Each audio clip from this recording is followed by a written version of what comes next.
Flodesk has brought advanced filters into workflows, making your workflow an absolute email marketing powerhouse. Let's dive in and add an advanced condition to this workflow. Here, I have a pretty simple workflow. It's a simple welcome sequence that immediately sends a welcome email, waits a couple days, and then sends a tip.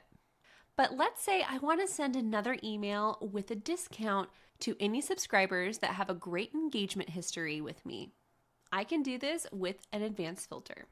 To access those filters, hover over the line in your workflow, click the plus, and then select the yes/no branch.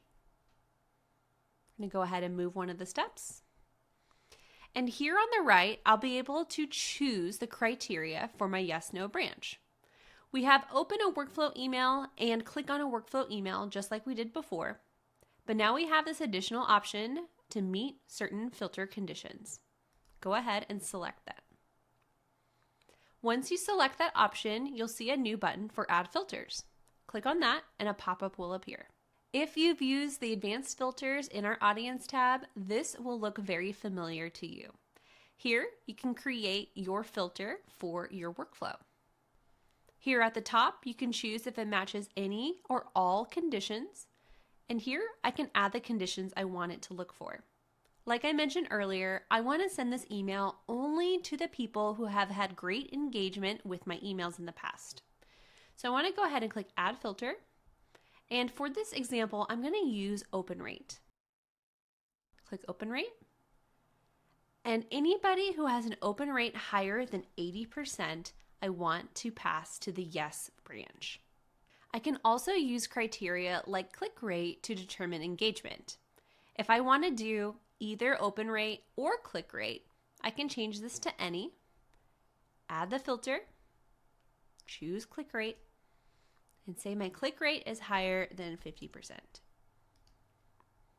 So if the subscriber has an open rate more than 80% or a click rate higher than 50%, they will move to the yes branch in this scenario.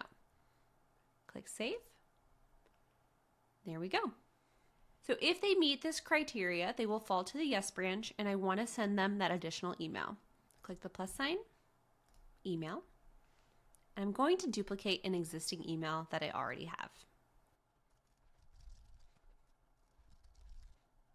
And there we go. Now, one thing we hadn't done in this process was set up a time delay. We don't want this to happen instantly after each other. We need to make sure that there's a little bit of a pause.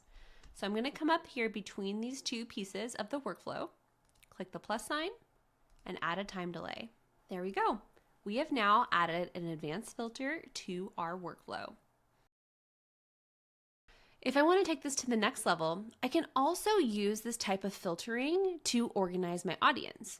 So if I come down here and they meet the yes criteria, I can assume that they're some of my biggest fans. So I want to add them to my segment called Biggest Fans. I'm going to click this, add an action, add subscribers to segment, and then select my segment Biggest Fans. And there we go. We have added an advanced filter to our workflow, and now I can make sure I'm sending targeted content to the right subscribers and organize my list while I'm at it. Once I'm done with my workflow, make sure you click Publish and Publish Now.